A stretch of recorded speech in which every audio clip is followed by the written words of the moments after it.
बिस्मिल्लाहिर्रहमानिर्रहीम अस्सलाम वालेकुम। आर या पार का वक्त आ गया है। इमरान खान ने ग्रीन सिग्नल दे दिया और अब तहरीक इंसाफ किस तरह की तैयारियां कर रही है और क्या तहरीक इंसाफ की इन तैयारियों के नतीजे में ताकतवर हलकों के गिर्द घेरा तंग होगा या मजीद अवाम जो है उसी को फंदे पे लटकाया जाएगा, इसकी तफसील मैंने आपके सामने रखनी है। चीफ जस्टिस याहिया अफरीदी जब से वो चीफ जस्टिस बने हैं तो उन्होंने कुछ पॉजिटिव डेवलपमेंट्स की हैं, लेकिन अब वो किस तरफ खड़े हैं? आइन और कानून के साथ खड़े हैं या वो गू मगू की कैफियत के अंदर है? अगले 48 घंटे के अंदर क्या बड़ी खबर आने जा रही है, उसकी कुछ तफसील आपके सामने रखनी है। और मरियम नवाज के जो शौहर हैं वो भी शायद मरियम नवाज के साथ नहीं है। उन्होंने एक एस्टैब्लिशमेंट को मोर्दे इल्जाम ठहराया, बल्कि वही इल्जाम लगाया है जो तहरीक इंसाफ और अपोजिशन की जमातें लगाती हैं। इस पे भी हम जरूर बात करेंगे, चूंकि नवाज शरीफ और कैप्टन रिटायर्ड सफदर वो शायद दोनों बेचारे बहुत दुखी हैं। अच्छा, अब एक तो आज इतवार का दिन है और ज्यादा जो बड़ी ही अफसोसनाक खबर है वो इंतजार हुसैन पंजुथा, उनकी जहां खुशी की खबर है कि वो बाजियाब हुए, वहां ये गम की भी खबर है कि उनके अगवाकार कौन थे और अगवाकार कितने जालम, बेशरम, बेहया और बेगैरत थे। इस मामले को सोशल मीडिया पर डिस्कस किया जा रहा है। अब लाजमी बात है उसके इल्जामात जो है वो हमेशा जो है वो हमारे एस्टैब्लिशमेंट पर इसका इल्जाम लगाया जाता है।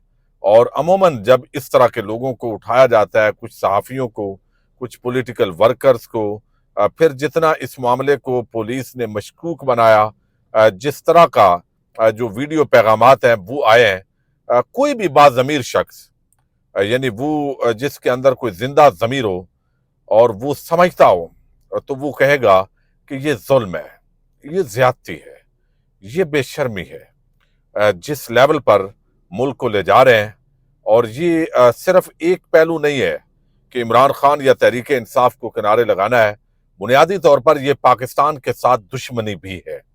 यानी आप जो है वो पाकिस्तान के अंदर इन्वेस्टमेंट को रोक रहे हैं। पाकिस्तान के अंदर जो है वो एक अदम इस्तेकाम है। जहां सियासी अदम इस्तेकाम है वहां मुआशी अदम इस्तेकाम है। पाकिस्तान के अपने लोग सरमायाकारी करने से डर रहे हैं। एक खौफ की फिजा है, किसको किस वक्त उठा लिया जाए। कोई आज़ादी इजहार राय नहीं है, एहतजाज का हक नहीं है।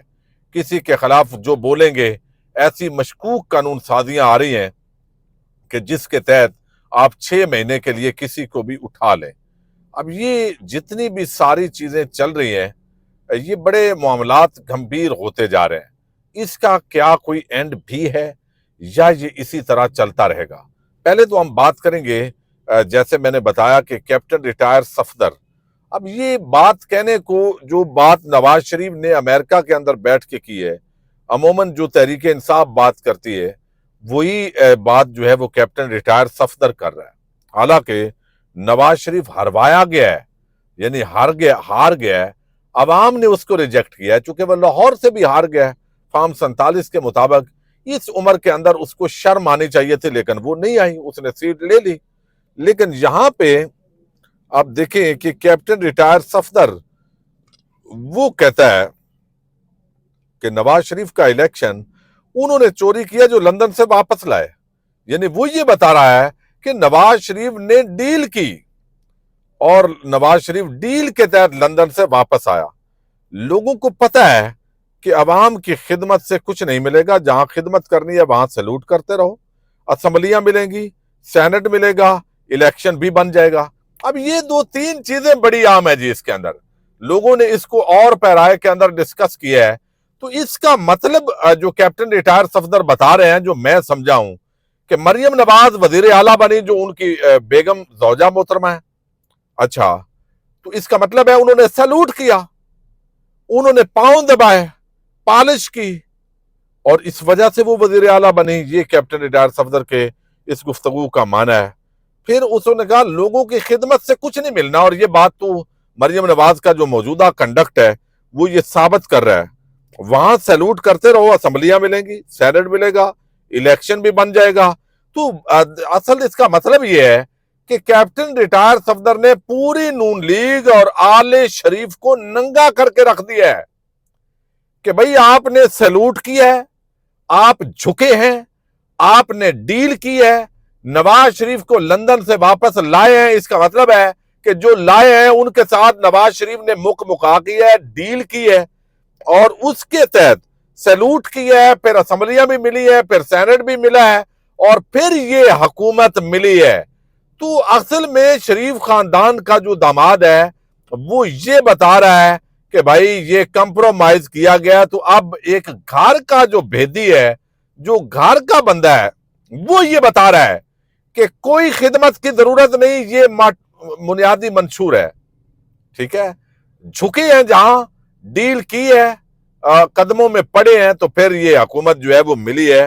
تو یہ نواز شریف اور مریم نواز اور آل شریف کا داماد کی ایک پوری اس نے چارج شیٹ کی ہے شریف خاندان کو، اور انہوں نے کہا مانسیرا سے انہوں نے چوری کیا جو نواز شریف کو لندن سے واپس لائے ہیں۔ اچھا، ایک تو یہ بات ہے۔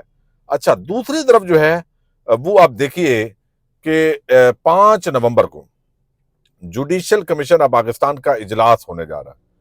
اب اس اجلاس کے اندر چاروں ججز کیا ایک سائیڈ پہ ہوں گے؟ اس کا ہیڈ کون بنے گا؟ آئینی بینچ کا سربراہ کس کو بنایا جائے گا؟ کیسے بنایا جائے گا؟ وہ تو اکثریت کے ساتھ فیصلہ کریں گے۔ پھر یہ بھی کہا گیا تھا کہ پہلا جو سربراہ ہے وہ تو حکومت یعنی وزیر اعظم لگائیں گے، اس پہ بھی عمل درآمد کیسے کیا جائے گا؟ اب یہ ساری چیزیں 26ویں آئینی ترمیم کے اندر آئی ہیں۔ اب اس کے اندر اگر تو ججز ڈیوائیڈ ہو جاتے ہیں اور یا جسٹس یا آفریدی اور سارے وہ ایک پیج پہ ہوتے ہوئے حکومت کی اس چیز کو مان جاتے ہیں ایک طرف، چونکہ 26ویں آئینی ترمیم ہے، ماننی تو پڑے گی، یہ اب آئین کا حصہ ہے، اگر وہ مان جاتے ہیں، اور دوسری طرف مخصوص نشستوں کا کیس نہیں، اس پر عمل درآمد نہیں ہوتا، اس کو عدالت کے اندر لگایا نہیں جاتا، اور فارم 47 کے تحت جس طرح یہ حکومت آئی ہے اور اس پہ وہ کھاتے کھلتے نہیں ہیں، اور نیچے جو ججز ہیں ان کے ساتھ اسی طرح مداخلت ہوتی رہتی ہے، معاملات چلتے رہتے ہیں، تو پھر بھائی یہ 2-4 اقدامات کر کے وقتی طور پہ جو غصہ ایک لاوا پھٹنے کے قریب ہوتا ہے، اس کا ایک روٹین کے مطابق یہ توڑ ہماری اسٹیبلشمنٹ بھی نکالتی ہے، اور جج صاحب نے آپ سمجھ لیں کہ نکالا ہے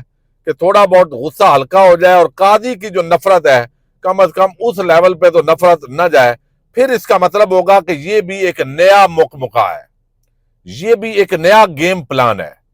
اور اگر آئین کے تحت جو بنیادی خد و خال ہیں، اگر 26ویں آئینی ترامیم دیکھیں، جسٹس یا آفریدی کی کیا کریڈیبلٹی ہے، موجودہ ججز کیا کرتے ہیں، ان سے کوئی باقی چیزوں سے غرض نہیں ہے۔ اگر مخصوص نشستوں پر عمل درآمد کیس کے اندر عمل درآمد نہیں ہوتا، اگر الیکشن کمیشن آف پاکستان کا جو کنڈکٹ ہے، جو الیکشن انہوں نے کروایا، سپریم کورٹ لکھ چکی ہے، اس بدماش لوگوں کے خلاف ایکشن نہیں ہوتا، اگر جو ہے وہ اس وقت جو 26ویں آئینی ترامیم ہے جو چیلنج کی گئی ہے مختلف افراد کی طرف سے، مختلف آرگنائزیشنز کی طرف سے، اور اگر وہ 26ویں آئینی ترامیم کو فل کورٹ نہیں سنتا، یعنی صرف آئینی بینچ کے رحم و کرم پر نہیں، یہ فل کورٹ کا معاملہ ہے، اس پہ ججز کو فائٹ کرنی پڑے گی، اور وہ نہیں سنتا، فیصلہ جو بھی ہے رائٹ ہو لیفٹ ہو وہ ایک علیحدہ معاملہ ہے، اور پھر جو بندے اغوا ہو رہے ہیں، یہ اس حوالے سے اغوا کاروں کو نکیل نہیں ڈالی جاتی، تو پھر آپ یہ سمجھ لیں کہ قاضی تو چلے رانگ نمبر تھا، وہ سامنے تھا، اس جتنا تو گھٹیا اور بدبودار بندہ شاید سپریم کورٹ میں اگلے 50 سال میں نہ آئے، لیکن امین الدین آ گئے تو شاید ریکارڈ ٹوٹ جائے۔ اچھا، یہ لوگ توقع کرتے ہیں، اچھا، لیکن اس کا مطلب ہے کہ پھر یا آفریدی بھی رانگ نمبر ہوگا، یعنی پھر کچھ نہیں ملے گا عوام کو۔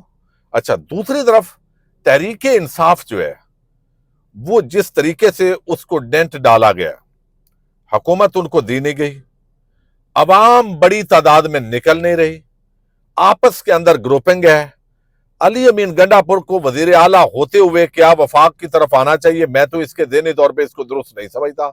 शेर अफजल मरवत कोई ना कोई ब्लंडर कर देता है, जबकि अवाम उसको पसंद भी करती है।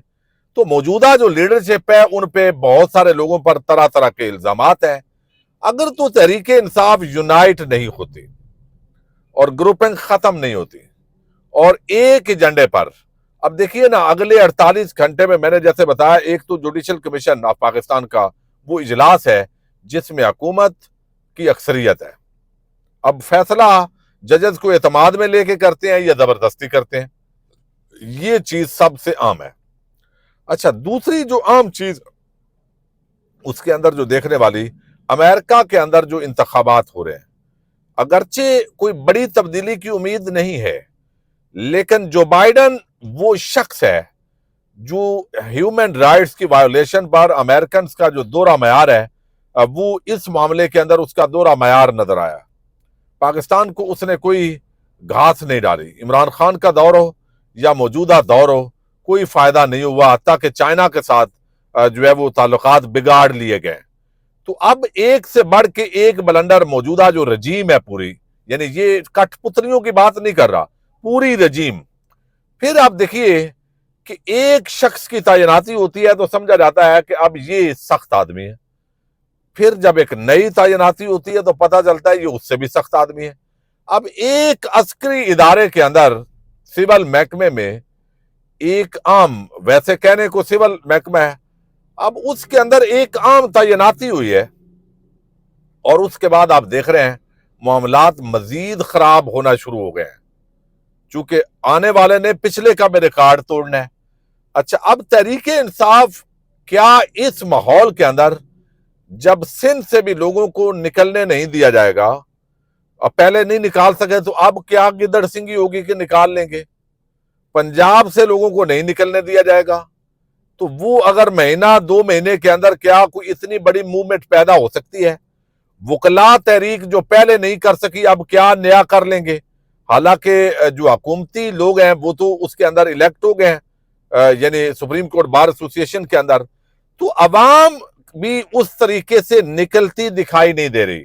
लोगों को गुस्सा भी है, इमरान खान को वोट भी देते हैं, एस्टैब्लिशमेंट की मौजूदा पॉलिसी पर तनकीद भी कर रहे हैं, मौजूदा खाऊ कबाइल से नफरत भी करते हैं, लेकिन इस वक्त 5 से 10 लाख अफराद तहरीक इंसाफ को इमरान खान की रिहाई के लिए और मौजूदा ये जो जितना एक टोला है इसको इख्तिताम करने के लिए एक बांग्लादेश टाइप या आप समझ लें श्रीलंका टाइप, अगर प्लान इस तरह का भी हो तो यानी वो एक एहतजाज चाहिए कि जिसके बाद हुकूमत चल ही ना सके। तो अवाम क्या इतने लेवल पे तैयार है? फिर मैं आपको बता दूं, एक होता है कि लोगों को इकट्ठा करके, रुकावटें पैदा होती हैं, लोगों को इकट्ठा करके इस्लामाबाद के अंदर ले आए, लाने के बाद क्या 8-10 दिन के लिए, 20 दिन के लिए, 1 महीने के लिए क्या लोगों को इतनी बड़ी तादाद के अंदर बिठाया जा सकेगा? यह बड़ा आम मामला है, क्योंकि लोग 1-2 दिन के लिए आते हैं, फिर थक जाते हैं, और खास तौर पर मजहबी जमातों के अलावा कोई भी सियासी जमात लंबे अरसे के लिए लोगों को बिठा नहीं सकी। और थोड़े लोग होंगे तो जब इतनी एस्टैब्लिशमेंट मुखालफ, हुकूमत मुखालफ मशीनरी सारी अब वो सामने होगी तो फिर गिरफ्तारियां होती हैं, फिर वो मार्च नाकाम होते हैं। तो अब एक तो जैसे याहिया अफरीदी वो किस तरफ हैं, ये भी आइंदा 48 घंटे के अंदर इसकी अलामात नजर आएंगी। और अगले हफ्ता आप समझें कि कुछ और इजलास हैं, 2-3 मीटिंग्स हैं, और वो सारी चीजें खुल के सामने आ जाएंगी उसका कि वो क्या गेम है सारी, क्या ये भी रॉन्ग नंबर है या वाकई जो पहले की तरह कुछ अच्छी डायरेक्शंस दिए हैं तो उस पर चलेंगे। दूसरा, तहरीक इंसाफ के लिए अब आर या पार का मामला है, ये कामयाब होते हैं नहीं होते, तो या तो कौम के, पूरी कौम अगर तहरीक इंसाफ कामयाब ना हुई तो हर शख्स के, इस पूरी कौम ने फिर फंदा कबूल करना है। यानी इस मुल्क के अंदर अब देखें मईशत चल नहीं रही, इमरान खान के बुग़्ज़ और नफरत के अंदर पाकिस्तान को कंगाल कर दिया गया है, किया जा रहा है, चाइना जैसा मुल्क नाराज हो रहा है, अमेरिका के सामने घुटने टेके हुए हैं। कोई पॉलिसी, ना दाखिला पॉलिसी है, ना खारजा पॉलिसी है, ना मुआशी पॉलिसी है, ना कोई सियासी पॉलिसी है। एक ही पॉलिसी है, इमरान खान की नफरत में मुल्क भी बर्बाद करना पड़े तो हमें करना है, बगैर यही नजर आ रहा है। तो ये जो सारे मामलात हैं ये बड़े खराबी की तरफ हो रहे हैं। या तो एस्टैब्लिशमेंट और तहरीक इंसाफ के माबैन कहीं ना कहीं सीज फायर होना चाहिए, वरना ये जो नफरत है ना, ये जो लेवल है, इस पे मुल्क कम अज कम नहीं चल पा रहा। ये अरबों रुपए का नहीं, खरबों रुपए का पाकिस्तान की मईशत को नुकसान पहुंच रहा है। वजह एक है कि इमरान खान का नफरत है, हमने उसको आने नहीं देना। हमने पाकिस्तान की आवाम की बात माननी कोई नहीं है, वो जो भी कहते रहे।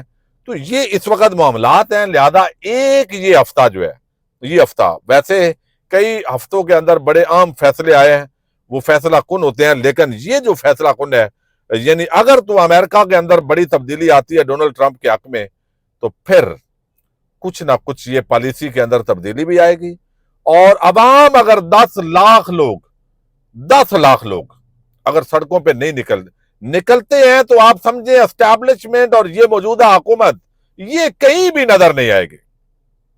यानी ज़ाहिर है फिर एस्टैब्लिशमेंट मतलब ये है कि पॉलिसी उसकी तब्दील होगी, ये पॉलिसी आपको नजर नहीं आएगी। और नवाज शरीफ और जरदारियों ने तो फिर हेलीकॉप्टर ढूंढने हैं और वो जाने हैं।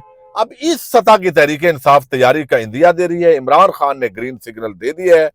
क्या ये तैयारी हो पाएगी, ये आम सवाल है। इस पे हम बात करते रहेंगे। पाकिस्तान जिंदाबाद।